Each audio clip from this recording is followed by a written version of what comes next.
So today we are going to do this very interesting chapter, regional aspirations. ठीक है, political science, CBSE class 12. Now it is also possible कि ये एक class में complete नहीं हो, ठीक है। तो हम लोग इसका अगर जितना पार्ट बनाना चाहिए उतना हम लोग बनाने की कोशिश करेंगे, okay. Now what is actually the meaning of the word regional aspirations? Regional का मतलब रीजन्स ऑफ इंडिया, ठीक है। एस्पिरेशंस मतलब उनकी ख्वाहिशें, उनकी चाहत, वो क्या चाहते हैं, ठीक है। देखो, India is a very unique country, है ना। हमारे जो 28 स्टेट्स हैं, हर स्टेट के अपने रिलीजन है, अपने कल्चर है, अपना खुद का एक सोशल एग्जिस्टेंस है ना। सबका देखो, फॉर एग्जाम्पल एक Bengali guy doesn't generally understand Tamil या तेलुगु, है ना। Tamil guy, Tamilian guy, he won't understand Bengali, ठीक है। South Indian guy won't understand the language spoken by Gujarati, ठीक है। एंड अ गुजराती डेफिनेटली हो सकता है most of the time won't understand what a Keralite is saying, है ना। सो लेकिन there is love for each other, है ना। एक अजीब सा एक कनेक्शन है इंडिया में, जहां पर सबके लिए प्यार है ना। और इसका बहुत बड़ा एग्जाम्पल है हम लोग का इंडियन क्रिकेट टीम से। India cricket is very very close to our heart. और इसका भी एक और एग्जाम्पल सामने आ रहा है, साउथ इंडियन मूवी इंडस्ट्री, है ना। जो हम लोग की साउथ इंडियन मूवीज है, उसको भी हम लोग उतना ही प्यार कर रहे हैं, है ना। तुम देखेगा, इट वोंट बी लॉन्ग जब साउथ इंडियन एक्टर्स, वैसे ऑलरेडी साउथ इंडियन एक्टर्स लोग आजकल बहुत पसंद कर रहे हैं इंडियन, हम लोग के यहाँ, है ना। तो जैसे ही साउथ इंडिया में बेटर हो रहा है कुछ, तो हमारे हम लोग का, अरे उनका जो एक्सेप्टेंस है वो ऑल ओवर इंडिया है। समझ में आ रही बात को? तो इंडिया इतना डाइवर्सिफाई होकर भी there is something which is connecting India. लेकिन इस डाइवर्सिफिकेशन में कभी कभी कहीं ना कुछ प्रॉब्लम्स भी क्रिएट होते हैं, ठीक है। कुछ कहीं ना कहीं कोई ऐसे एलिमेंट्स हैं जो इस डाइवर्सिटी का फायदा उठाकर कुछ ऐसे एलिमेंट्स लेकर आते हैं जिसके कारण हमारे इंडिया में अनरेस्ट होता है, ठीक है। कुछ जो रीजन है वो लेजिटिमेट भी है, ठीक है, जिसको सुनना भी पड़ेगा आपको। कुछ लोगों को प्रॉब्लम हो रहा है जो आपको सुनना पड़ेगा, ठीक है, और उस प्रॉब्लम को सॉल्व करना पड़ेगा। कुछ प्रॉब्लम है क्रिएट किए जाते हैं जानबूझ के पॉलिटिकल अनरेस्ट करने के लिए। बट जो भी है, अगर कोई भी हमारे देश के किसी भी इंसान को कहीं पर भी कोई प्रॉब्लम है, तो वो प्रॉब्लम सुनना होगा, समझना करे पड़ेगा और आपको सॉर्ट आउट करना पड़ेगा। और ये हम करते आए हैं। यहाँ जिस चैप्टर में जो हम रीजनल एस्पिरेशन के बारे में पढ़ रहे हैं, ऐसे ही कुछ एरिया है इंडिया का जहां पर प्रॉब्लम्स हुए थे। और हम लोग कोशिश करेंगे कि वो जानने के लिए वो प्रॉब्लम क्यों हुए थे, उसका क्या सोल्यूशन है, ठीक है। और उससे हम सीखने की कोशिश करेंगे कि फ्यूचर में कहीं और ऐसा प्रॉब्लम्स नहीं हो। तो यहाँ पर जो तीन मेन रीजन के बारे में इस चैप्टर में बात किया गया है, वो एक है J&K, जम्मू एंड कश्मीर, ठीक है। एक है पंजाब, और एक है नॉर्थ ईस्ट का हमारा एरिया। ये तीन एरिया जो है वो हमारे लिए बहुत बड़े माने क्या नाम है, हमारे लिए एक तो कंसर्न हुए, बहुत बड़ा कंसर्न था। और जम्मू एंड कश्मीर से भी हम लोग तो अभी भी लड़ ही रहे हैं, ठीक है, वो अभी पूरा सॉर्ट आउट नहीं हुआ है। और अभी ये पंजाब एक बार बीच में सॉर्ट आउट हो गया था, शांति हो गई थी, और वहां पर फिर से डिस्टर्बेंस चालू हो गया है। तो जो न्यू स्टूडेंट्स हैं, मैं बहुत खुश हूँ इस बात से लेकर कि ये जो चैप्टर सीबीएसई में है, ये अभी तुम लोग की जनरेशन को पढ़ाया जा रहा है, क्योंकि तुम लोग को समझ में आएगा कि क्या हुआ था पंजाब में, अंडरस्टूड। और जब बच्चे इस चैप्टर को पढ़ेंगे डिटेल के अंदर में, तो शायद उनको समझ में आए कि ये जो पॉलिटिकल रेवुलराइजेशन हो रहा है, ठीक है, रिवोल्ट हो रहा है, क्या वो जरूरत है भी या नहीं भी है, ठीक है। हम नॉर्थ ईस्ट के बारे में देखेंगे, तो नॉर्थ ईस्ट के बहुत सारे प्रॉब्लम्स थे, और उस प्रॉब्लम को सॉल्व भी किया गया है, ठीक है। बहुत सारे प्रॉब्लम को सॉर्ट आउट कर दिया गया था, जिसके कारण अभी हम लोग के सेवन सिस्टर्स जो बोला जाता है, नॉर्थ ईस्ट के सिस्टर्स, जो हम लोग ने वहां पर क्या किया, हमने यूनिटी इन वहां पे हमने ने बहुत सारे नए नए स्टेट बनाकर जो प्रॉब्लम था उसी को सॉल्व कर दिया, ठीक है। जो भी क्या नाम है इंडिविजुअल क्राइसिस हो रहा था, आइडेंटिटी क्राइसिस हो रहा था, ठीक है, जो भी सोसाइटी को, कम्युनिटी को प्रॉब्लम हो रहा था, तो हम लोग ने जितना पॉसिबल हुआ उतने नए नए स्टेट क्रिएट किए, और हम लोग ने प्रॉब्लम को काफी हद तक सॉल्व कर दिया। पर अभी भी थोड़ा सा प्रॉब्लम है। तो इस चैप्टर में हम लोग वही पढ़ने वाले हैं कि क्या क्या रीजनल एस्पिरेशंस हुए और किस तरह से हमने उसको सॉल्व किया, ठीक है। लेकिन मैं तुम लोग को चैप्टर स्टार्ट करने से पहले एक बात बताऊंगा कि जब 1947 में हम लोग को फ्रीडम मिला, तब थिंग्स वर नॉट वेरी रोजी फॉर अस, ठीक है, बहुत ही मुश्किल सिचुएशन था, ठीक है। इंडिया में बहुत सारे प्रिंसली स्टेट्स थे, ठीक है, इंडिया में बहुत सारी पार्टीज थी जिनके खुद के बहुत ह्यूज एस्पिरेशंस थे। इंडिया पाकिस्तान का ऑब्वियसली पार्टीशन हुआ था, तो वो भी इश्यूज था। लेकिन उस जमाने में हमारे सबसे बड़ा बात अगर हम लोग बोला जाए तो हमारे जो क्या नाम है वल्लभ भाई पटेल जी जो हैं, ठीक है, उन्होंने बहुत हम लोग को हेल्प किया, ठीक है, और हम लोग को एक किया उन्होंने। तो हम लोग को ये समझना भी बहुत जरूरी है कि हम लोग ने प्रॉब्लम्स देखे हैं पहले भी, और अब हम नहीं चाहेंगे कि फ्यूचर में इंडिया में प्रॉब्लम हो। तो ये चैप्टर आप लोग को ये बताता है कि हमने कितना प्रॉब्लम सहे के हम यहाँ पर पहुंचे हैं, और अब की जनरेशन को ये प्रॉब्लम में नहीं फंसना चाहिए और इंडिया को आगे लेकर जाना चाहिए, ठीक है। तो चलो सृजन, फर्स्ट वाला पैराग्राफ रीड करो। Regional aspirations, region and the nation. The 1980s saw a rise in regional aspirations in the autonomy of India, often pursued outside the Indian Union's framework and involving armed conflicts, government repression, and disruptions in political process. देखो 1980s को अगर हम लोग याद करेंगे तो हम लोग बोल सकते हैं कि it was a bad decade for India, ठीक है। 1980s उस टाइम में जानता है बहुत सारा आर्म्ड कॉन्फ्लिक्ट्स हुआ था, ठीक है। पंजाब वाला कॉन्फ्लिक्ट उसी टाइम पे चालू हुआ था, नॉर्थ ईस्ट वाला भी चालू हुआ था, और कश्मीर वाला भी चल रहा था। तो बोल सकते हैं कि उस टाइम इंडिया के लिए थोड़ा सा डिफिकल्ट टाइम था, ठीक है। गवर्नमेंट ने भी बहुत सारे जो कॉन्फ्लिक्ट्स है उसको रिप्रेस करने की कोशिश की, और बहुत सारा हम लोग का पॉलिटिकल प्रोसेस जो डिप्लोमेसी हम लोग की चल रही थी, जो रिपब्लिक हम लोग हैं उसके ऊपर भी प्रॉब्लम्स आया। तो 1980, the decade of 1980 was not very good for India, ठीक है। चलो पॉइंट नंबर 2।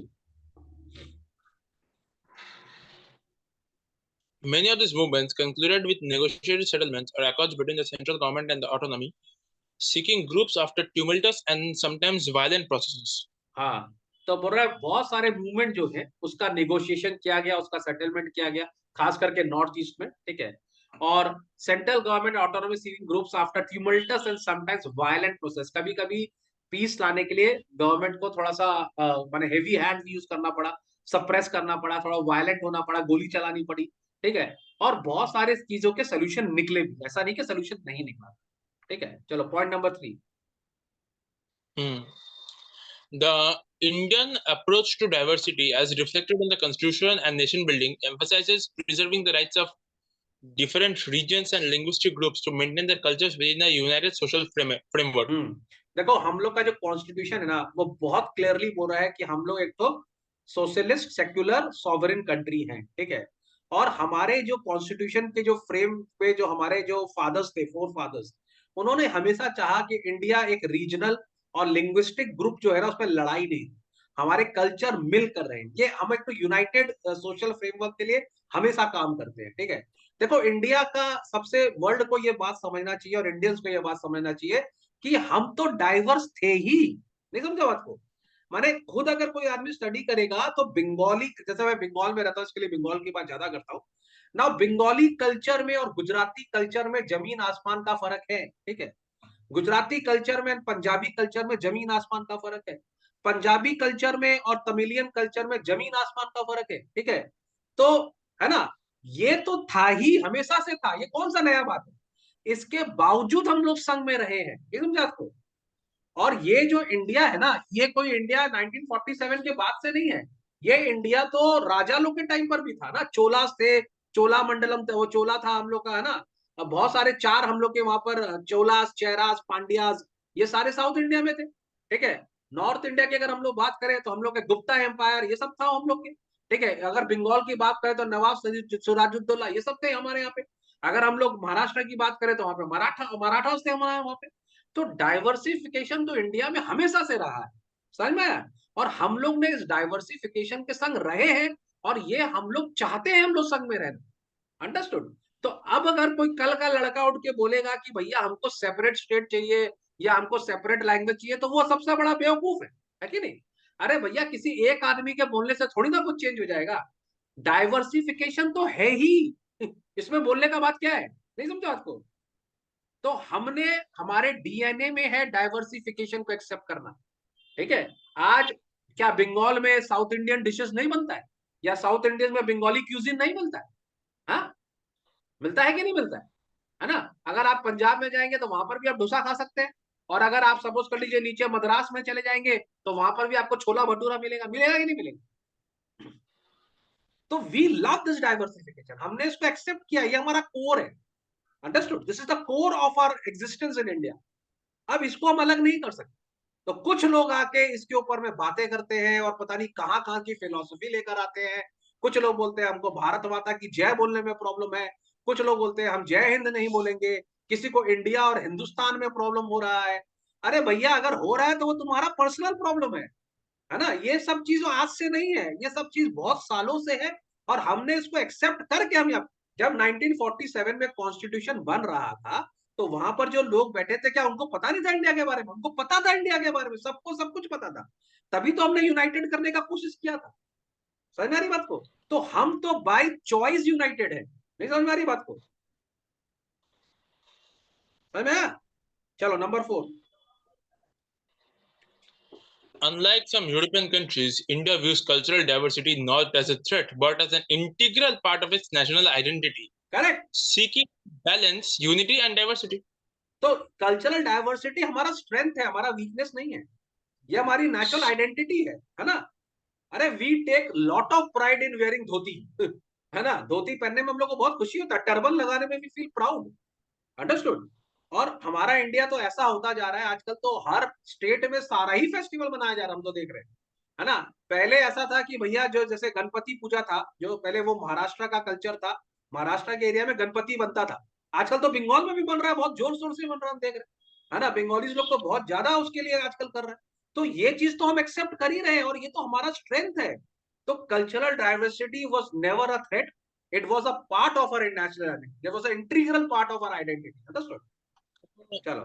सर फिर हाँ, थ्रेट क्या था?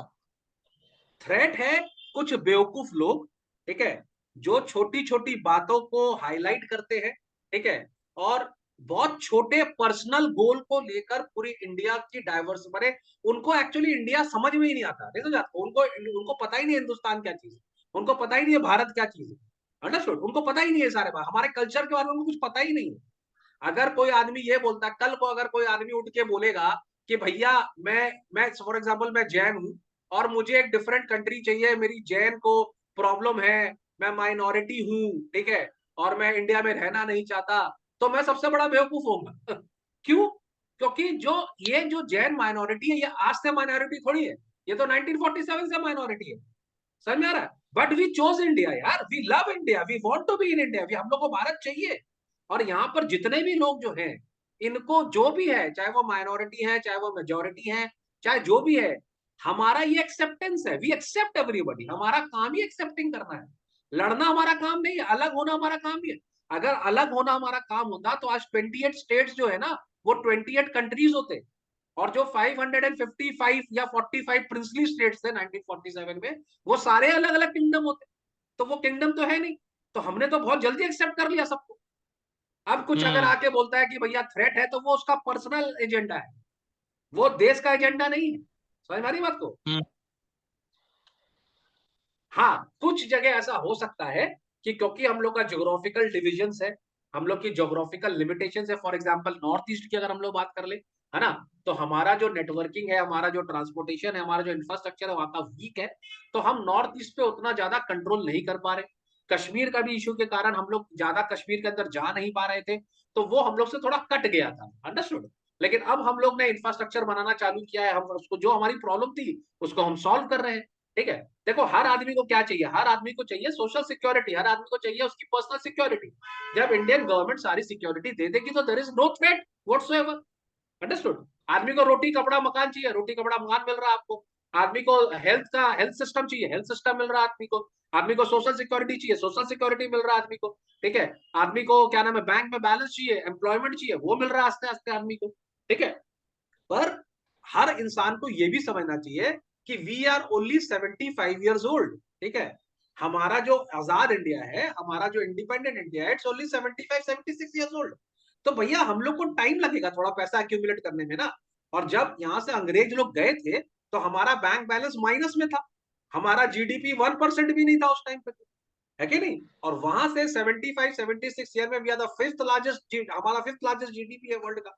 तो गिव अस 25 ईयर्स मोर, 25 साल में तो हमारा इंफ्रास्ट्रक्चर इतना बढ़िया हो जाएगा कि हम सुबह ब्रेकफास्ट करेंगे कोलकाता में, और हो सकता है डिनर करें, लंच करें कश्मीर में, और वापस डिनर करें कोलकाता में कि जब यहाँ पे बुलेट ट्रेन चलने लगेगी तो, है कि नहीं?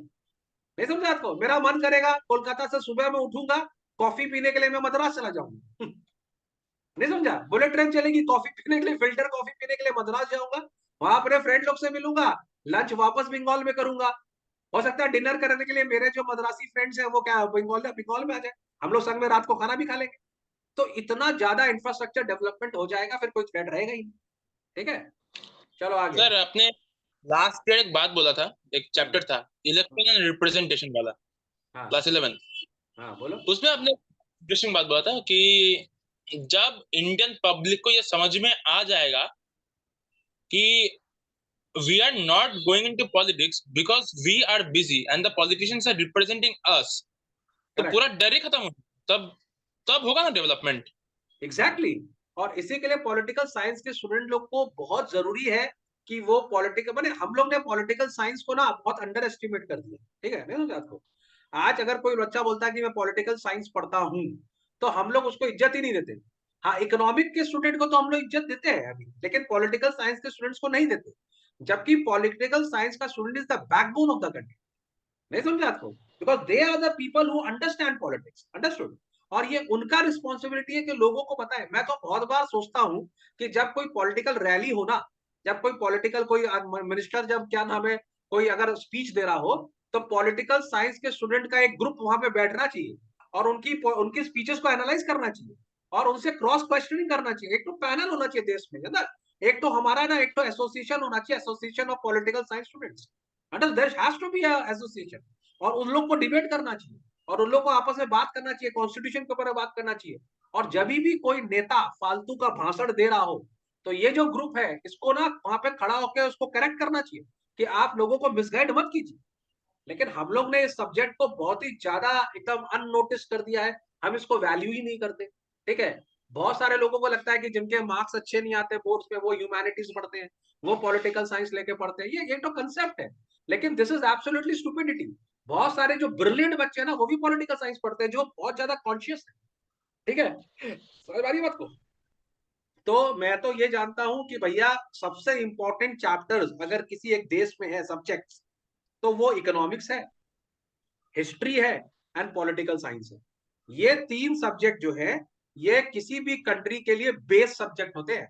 क्योंकि हिस्ट्री से आपको मालूम पड़ता है आप कहां से आए हैं, इकोनॉमिक्स आपको बताता है कि आपका देश कैसे बिल्ट होगा, और पॉलिटिकल पॉलिटिकल साइंस आपको बताता है कि कैसे आपका देश करप्शन फ्री बिल्ट हो।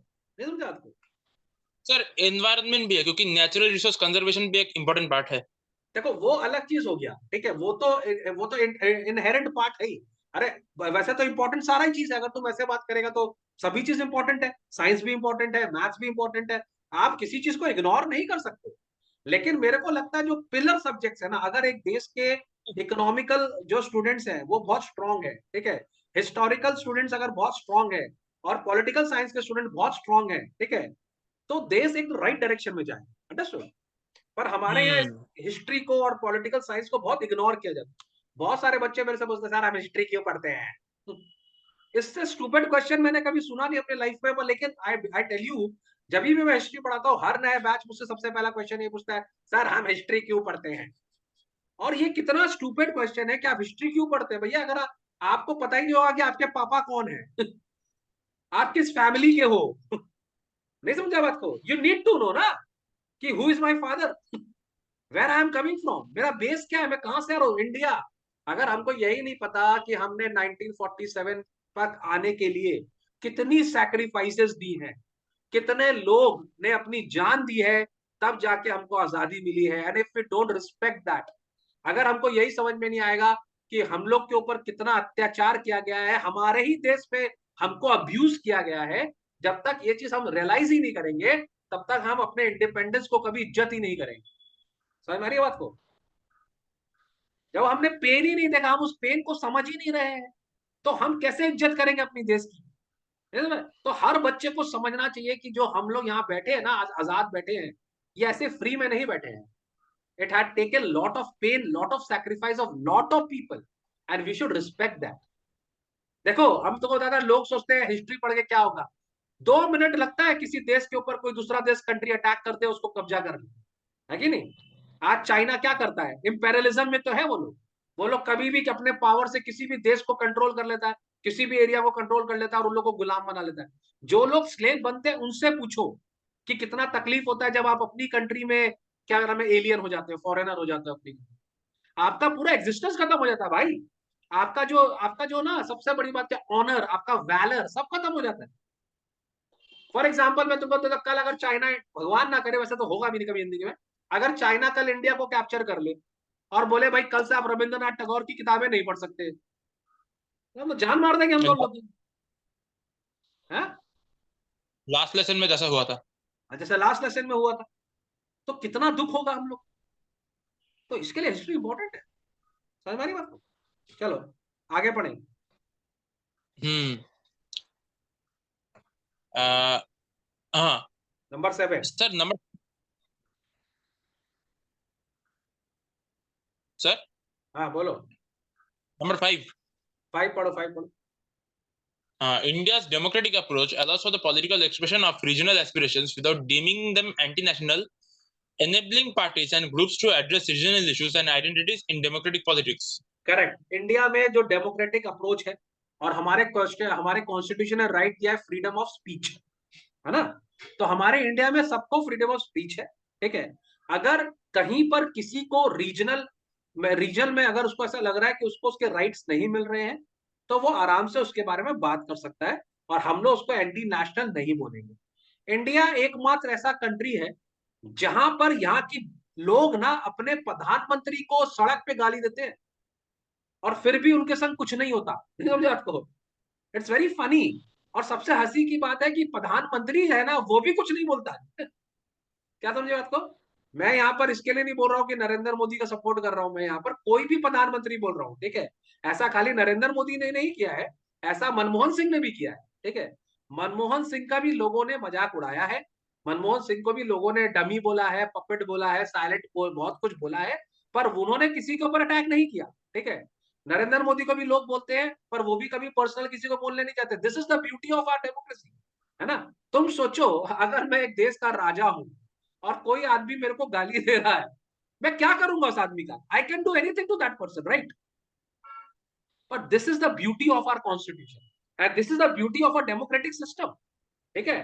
तो यहाँ पर जितने भी पीएम हुए हैं, ठीक है, उन्होंने कभी भी कोई लोग ने उनके अगेंस्ट में बोला, कोई भी पीएम होगा या आने वाला है, I hope this culture continues, I really hope कि जो भी आने वाले भी प्रधानमंत्री हैं, फ्यूचर प्राइम मिनिस्टर्स हैं, वो लोग भी इस चीज को थोड़ा सा ले। जो एजुकेशन होना है वो सिटीजन्स को होना है। सिटीजन्स को ये समझना पड़ेगा कि अगर आप अपने देश के प्राइम मिनिस्टर को अब्यूज करते हो, अगर आप उनका मजाक उड़ाते हो, तो आप अपने ही राइट्स का मजाक उड़ा रहे हो, because the majority of people has chosen है ना। जब आप अपने लोगों की प्रेफरेंस का ही कदर नहीं कर सकते, तो फिर क्या आप क्या पढ़े लिखे हो आप? कोई भी आदमी, कोई भी पीएम बनता है ऐसे थोड़ा बनता है, वो तो पूरी देश का मेजोरिटी वोट्स बनता तब बनता है वो पीएम, करेक्ट। तो अगर आप उसी का इज्जत नहीं कर रहे हो, तो फिर आपको कुछ पता ही नहीं है, आप अपने राइट्स को मिसयूज कर रहे हो। यू कैन हैव ग्रजेस, और इंडिया में ये अलाउड है। अगर आपका कोई भी इश्यू है, आप ओपनली बोल सकते हो, but you should be little courteous in saying anything to anybody, understood? तो यहाँ पर जो पॉलिटिकल पार्टीज हैं, यहाँ पर जो ग्रुप्स हैं, अगर उनको कोई प्रॉब्लम है, तो वो लोग बहुत आराम से अपने इश्यूज को बोल सकते हैं, कोई इश्यू नहीं है। और हम उनको एंटी नेशनल नहीं बोलेंगे उस चीज के लिए, ठीक है। हम उनको नहीं बोलेंगे देश के अगेंस्ट आप चले गए हो ना। अगर आपके कोई जेन्युइन ग्रीवांस है, आप बताइए, सुना जाएगा उसको। चलो number 6। Democratic politics ensures that regional aspirations are strengthened and the regional issues receive attention and accommodation in policy making processes. Correct. हम लोग का जो डेमोक्रेटिक पॉलिटिक्स है, ये चाहता है कि हर रीजन डेवलप करे। अभी तुम देखो लद्दाख जो है यूनियन टेरिटरी बन गया है, और हम लोग का बहुत ज्यादा कॉन्सेंट्रेशन है लद्दाख के ऊपर में, कि हम लोग जो इतने साल से वो डिप्राइव था, उसका राइट्स दे, उसको जितने सारा जो बेनिफिट्स बाकी देश के कंट्री यूज करते हैं उनको भी दिया जाए, उनको हम लोग थोड़ा सा इंफ्रास्ट्रक्चर डेवलपमेंट करें, उनको हम पिकअप करें, उनको हम आगे लेकर आए, है कि नहीं। तो हर जो हमारा नॉर्थ ईस्ट पे भी अभी हम काफी काम कर रहे हैं, कॉन्सेंट्रेट कर रहे हैं, कोशिश कर रहे हैं कि उनके भी जो इश्यूज हैं वो सॉल्व हो, और हम लोग अपने देश को हर जगह से स्ट्रेंथन करें, ठीक है। चलो number 7। However, tensions and conflicts may arise as a concern for national unity. Sometimes ओवरशैडोज। overshadows regional needs, or when excessive focus on regional interest neglects the broader national agenda. तो कभी कभी टेंशन कंप्लेंट अराइज हो ही जाता है national unity के ऊपर में, ठीक है। कभी कभी रीजन को छोड़ के आपको नेशन के बारे में सोचना पड़ता है, ठीक है। कभी कभी क्या होता है, जब आप ज्यादा ही रीजनल इंटरेस्ट के ऊपर काम करते हैं तो ब्रॉडर नेशनल एजेंडा खत्म हो जाता है कि नहीं। तो कभी कभी हम लोग को अपने रीजनल उससे उठ के दे अपने अपने ब्रॉडर इशू के ऊपर भी बात करना चाहिए। मैं यहाँ पर बोलना चाहूंगा कि कहीं ना कहीं हमारा जो कोलकाता है, हमारा जो वेस्ट बंगाल, वो इस सब के कारण सफर कर रहा है ना। देयर वाज अ टाइम जब बोला जाता था कि what Bengal thinks today, India thinks tomorrow, है ना। वर्ल्ड और थिंग्स मैं ना, टुमारो, है वर्ल्ड थिंग्स की इंडिया थिंग्स क्या था? India, what Bengal India things. Thinks today, India thinks tomorrow, ठीक है। तो लेकिन अगर हम लोग उसको वर्ल्ड भी बोलेंगे तो खराब नहीं होगा, ठीक है। बिकॉज हमारे पास वैसा ब्रेन्स था, ठीक है। हमारे देखो, आई आई माई सेल्फ, हम basically I am not a Bengali guy, ठीक है। लेकिन मैं बंगाली बच्चों लोग के संग पढ़ा हूँ, ठीक है। मेरे क्लास में there was Mukherjee, Banerjee, Chatterjee, Das, everybody in my class, ठीक है। And I have seen their parents and how educated this people were, उनकी फैमिली कितनी एजुकेटेड थी, ठीक है। और उनका जो तरीका था अपने बच्चों को ब्रॉट अप करने का, तो आई really love, I am actually I love Bengali culture, ठीक है। कोई मुझसे पूछेगा, आई थिंक कोई जब से अगर इस दुनिया में सबसे बेस्ट कोई स्पीसी है तो वो बंगालीज है। अगर इस दुनिया में किसी ने जीने का कोड को क्रैक किया है तो वो बंगालीज है। दे एक्चुअली नो कि why they are born, why they exist and how to live this world. उन्होंने क्रैक कर लिया इस चीज को, ठीक है। तुम आज भी देखिएगा एक 85-year-old Bengali, he is fitter than 55 year other caste person, I can bet on it. तो मैंने बहुत बार देखा है कि जो हमारे बंगाली के जो ओल्ड एज लोग भी हैं वो भी काफी फिट है। तुम मेरे ख्याल से शायद ही ऐसा कोई बंगाली आदमी को देखेगा, शायद ही, जो 90 ईयर्स का है और फिट नहीं है या वॉक नहीं कर रहा है। Most of them are walking, most of them तुम देखेगा, ठीक है। दे कैन इजिली लोकोमोट, ठीक है। वो आराम से वॉक कर सकते हैं, ठीक है। लेकिन अभी क्या हो रहा है बंगाल में, हम लोग का ये कल्चर को किसी ने हाईजैक कर लिया है, and this is real concern. मेरे को जब भी ये बात होती है ना, मैं बहुत दिल से रोता हूं कि हमारा बंगाल आज ऐसा होना चाहिए था कि पूरे वर्ल्ड के लिए एग्जाम्पल होना चाहिए था। We had that resource, we had that potential, but I don't know how, I don't know somehow हम लोग का ये पूरा जो बंगाली कंसेप्ट है ना, ये हाईजैक हो गया है। और आज हम लोग पता नहीं कहां जा रहे हैं, where is Bengal going, we don't. What we are here in Bengal, माने जो आज बंगाल में हो रहा है, माने it really gives me lot of pain because I personally never expected this to happen in Bengal. Understood? पहले हम लोग एग्जाम्पल हुआ करते थे लोगों के लिए। Exactly. माने हमारे बंगाल में किसी लड़की के ऊपर में इस तरह से हम लोग अपनी बेटी लोग को माँ बोलते हैं आज भी, है ना। और हम लोग अपने अपनी बहन को माँ बोलते हैं, हम लोग अपनी बहन अपनी बेटी को माँ बोलते हैं आजकल, ठीक है। और मेरे को ऐसा याद है कि हमारे यहाँ जो विमेन का रिस्पेक्ट था, वो वर्ल्ड में कहीं नहीं था। And what has happened in संदेश खाली, सोच के गिरना आता है यार, what has happened to Bengal. Bengal में ऐसा कभी नहीं था यार। हम लोग कभी एक्सपेक्ट नहीं कर सकते थे कि इस तरह का चीजें यहाँ पर हो। तो it is actually very shameful, very बहुत ज्यादा एम्बैरसिंग भी लगता है कभी कभी कि यार ये कैसे हो गया। एंड कहीं ना कहीं हम लोग भी इसके जिम्मेदार है ना। बिकॉज वी हैव स्टॉप्ड, जो हमारा जो इंटेलेक्चुअलिटी था ना बंगालीज का, हम लोग पता नहीं उसको क्यों मिस यूज कर रहे हैं। हम लोग पता नहीं कहाँ चला गया हमारा इंटेलेक्चुअल, यार कहाँ चले गए सुभाष चंद्र बोस, कहाँ चली गई उनकी फैमिली मेंबर्स, आई रियली बोले उन्हें, उनके उनके उनकी उनके कहाँ चले गए, उनके जीन्स कहाँ चले गए उनके सुभाष चंद्र स्वामी बोस। विवेकानंद भी थे। विवेकानंद, राजा राम मोहन रॉय, आई मीन कहाँ चला गया यार। And I really don't know what happened to us. Why are we lacking? It's really very sad. हम लोग को इंडिया को लीड करना था यार। We were the person, we were supposed to lead India. Bengal was supposed to lead India. पर हम लोग कहाँ रह गए यार? It's very saddening. क्योंकि हम लोग को ये सोचना चाहिए, हम लोग को ब्रॉडर एजेंडा को सोचना चाहिए। Understand? We should actually, I don't know, but it really, मेरे को बहुत दुख होता है। I'll tell you, मेरे को बहुत दुख होता है। मैं देखो, I really love Chatterjees and Banerjees and Mukherjees. मैं उनके संग रहा हूँ यार, आई हैव सीन। मेरा एक तो फ्रेंड थे, एक तो फ्रेंड था, उसका नाम था Vijit Das, okay. He was one of the topper of our class. उसके पापा उसको केमिस्ट्री पढ़ाते थे, एंड आई स्टिल रिमेंबर उसका केमिस्ट्री में कभी भी 98 99 से नीचे नहीं आया मार्क्स। और मेरे को बहुत जेलस होता था अंदर, मेरे को बहुत जेलस होता था कि यार इसके पापा इसको केमिस्ट्री पढ़ाते हैं। मेरे पापा को तो खैर नहीं आती केमिस्ट्री, ठीक है, लेकिन इसके पापा उसको बताया, was very jealous of it. लेकिन I also respected the fact कि इतना एजुकेटेड है यार कि बच्चों को पढ़ा, पापा भी पढ़ा लिखा है, फिर पापा भी पढ़ा रहा है बच्चा लोग। So that was our Bengali, और उस चीज को मैं बहुत अप्रिशिएट करता हूँ। मेरे जितने भी फ्रेंड्स थे, आई कैन नेम देम, मेरे को उनका नाम भी याद है, उन सबकी families, they were all educated people, understood, and they used to teach the students, अपने बच्चों को खुद पढ़ाते थे वो लोग, अंडरस्टैंड। सो ये सब चीज अगर हम लोग नहीं, जैसे ये हिस्ट्री अगर हम अपने बच्चों को नहीं बताएंगे तो कैसे मालूम पड़ेगा हमारा गोल्डन बंगाली कल्चर। और ये जो मैं तेरे से बात बोल रहा हूँ, ये it is not very long ago, ठीक है, मैं कोई एंशियंट थोड़ी हूँ यार। मैं तुमसे बात कर रहा हूँ 1990s की बात कर रहा हूँ, 1994 में मैंने क्लास 10 दिया था, तो 1990s में हमारा इतना रिच बंगाली कल्चर था, और अभी 2023 था, सब इवेपोरेट हो गया, कहाँ चला गया यार। तो गया नहीं, गई कहीं छुपा बैठा है, आएगा, बाहर आएगा फिर से। नहीं नहीं, आना चाहिए यार, they should come into the forefront, I mean what is happening यार, ये ऐसा नहीं हो सकता यार। हम लोग को कोई भी political party will take us for a ride, this can sir not happen in Bengal at least. आपने भी इंस्पिरेशन दे दिया, मैं ही बाहर आऊंगा। नहीं नहीं, आना चाहिए, नहीं, I tell you why, I tell you what, देखो एटलीस्ट मेरे को ऐसा लगता है ना कि अगर अगर कोई बंगाली लोग को बेवकूफ बना रहा है तो ये सोच के अजीब लगता है। You can not fool a Bengali guy, you can not fool a Bengali दादाजी।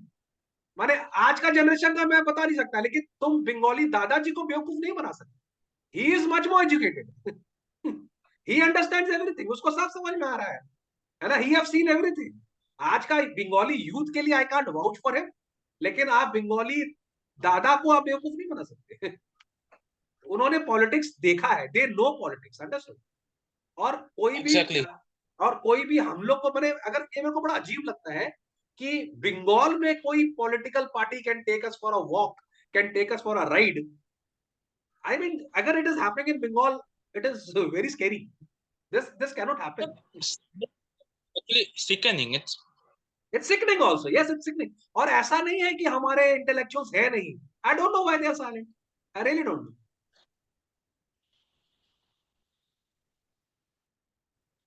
माने सबसे बड़ा तो, सबसे अलार्मिंग क्वेश्चन तो ये है कि आज गुजरात से ज्यादा रिच बंगाल को होना चाहिए, नहीं समझा आपको। We are very proud for Gujarat, we are very happy for Gujarat, but I think Bengal was the country, जिस स्टेट जिसको रिचर होना चाहिए। अरे we we were are the actually capital proud. During British time यार, उन्होंने हम लोग को अपना कैपिटल बनाया, ऐसे ही थोड़ा बनाया।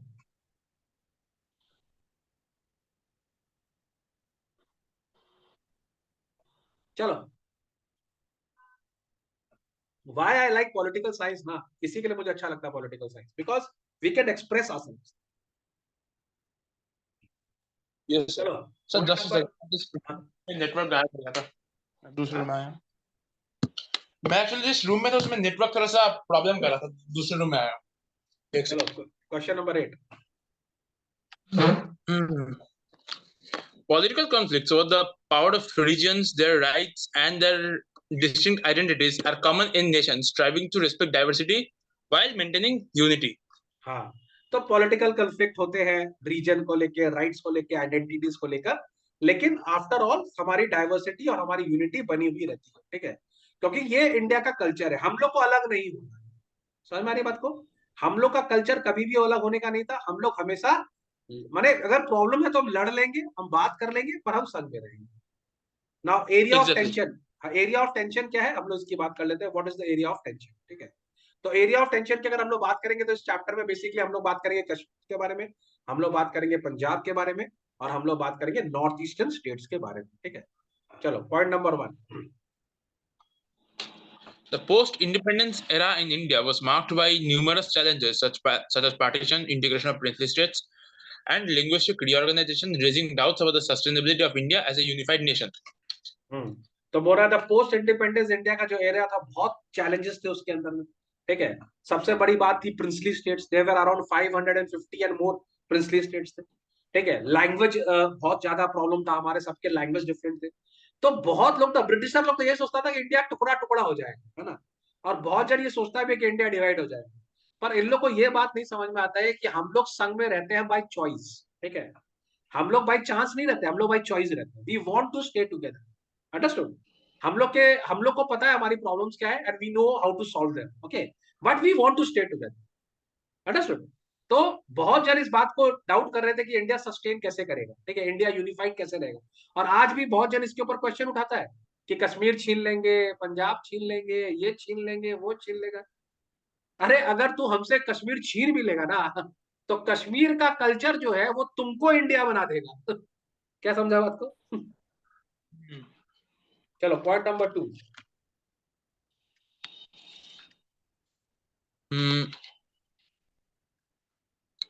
The Kashmir Kashmir issue emerged after independence, stemming from both external conflict with Pakistan and internal political aspirations of the Kashmiri people. तो ये कश्मीर का जो इशू था, ये हम लोग का 1947 से ही चालू है, ठीक है, जैसे हम लोग इंडिपेंडेंट हो तब से चालू हुआ, ठीक है। तो हम लोग इस चैप्टर में कश्मीर इशू का पढ़ने वाले। चलो number 3। Other regions like Nagaland, Mizoram, and parts of Northeast also experienced separatist movements, while linguistic agitation affected states like Andhra Pradesh, Karnataka, Maharashtra, and Gujarat. तो बहुत ज्यादा रीजन जो है, जैसे नागालैंड, मिजोरम, जो नॉर्थ ईस्ट का रीजन है, वहां पे एक तो सेपरेटिस्ट मूवमेंट आया कि we want a separate state for ourselves. और जो हम लोग का आंध्र प्रदेश है, कर्नाटका, यहाँ पे थोड़ा लैंग्वेज को लेके प्रॉब्लम था, तो हम लोग ने इसको अलग किया, लैंग्वेज वाइज हमने थोड़ा सा डिवाइड किया। तो जो प्रॉब्लम्स था उसको सॉल्व करने के लिए we know the solution, we did the solution, okay. चलो, एक तो बहुत बड़ा प्रोटेस्ट था हिंदी को लेकर, ठीक है, पढ़ो इसको। वही द्राविड मुनेत्रा काजागम जो 67 के इलेक्शन में फर्स्ट टाइम तमिल में जीता था ना। करेक्ट। तो लेकिन फिर हम लोग ने क्या किया, देखो इंडिया में ऐसा नहीं है कि आप खाली हिंदी लैंग्वेज एक तो नेशनल लैंग्वेज है ना, देयर इज अराउंड 27-28 लैंग्वेजेस जिसको आप यूज कर सकते हो हर जगह, है ना, दे आर ऑल एक्सेप्टेड। मतलब बोला गया था कि उर्दू और संस्कृत का कुछ ऐसा मिश्रण टाइप का भाषा होना चाहिए, नेशनल लैंग्वेज हम लोग का। हाँ बट वी तो हम सबको लोग हम लोग तो देखो 27-28 लैंग्वेज है जो हम लोग एक्सेप्ट करते हैं। पार्लियामेंट में भी आप इतने सारे लैंग्वेज में बोल सकते हो, स्पीच दे सकते हो, आप उसमें ओथ ले सकते हो, ठीक है। चलो, तो ये मीटिंग अभी ओवर हो जाएगा सृजन, ठीक है। तो ये इसका पार्ट 1 है, so we will try and complete this part 2 some time tomorrow, okay, and we will continue it, क्योंकि इट्स 9 o'clock, ठीक है। एकदम ओपन अप होकर बात कर सकते हैं पूरा। हाँ एग्जैक्टली, आई मीन इसी को तो बोल रहा हूँ, पॉल साइंस का class is like you can talk your heart out, you know, sometimes. Text पढ़ के तो नहीं होगा, प्रैक्टिकली भी सोचना होगा। एग्जैक्टली, यही तो सब ब्यूटी है पॉलिटिकल साइंस, ठीक है। एग्जैक्टली। तो हम लोग इसको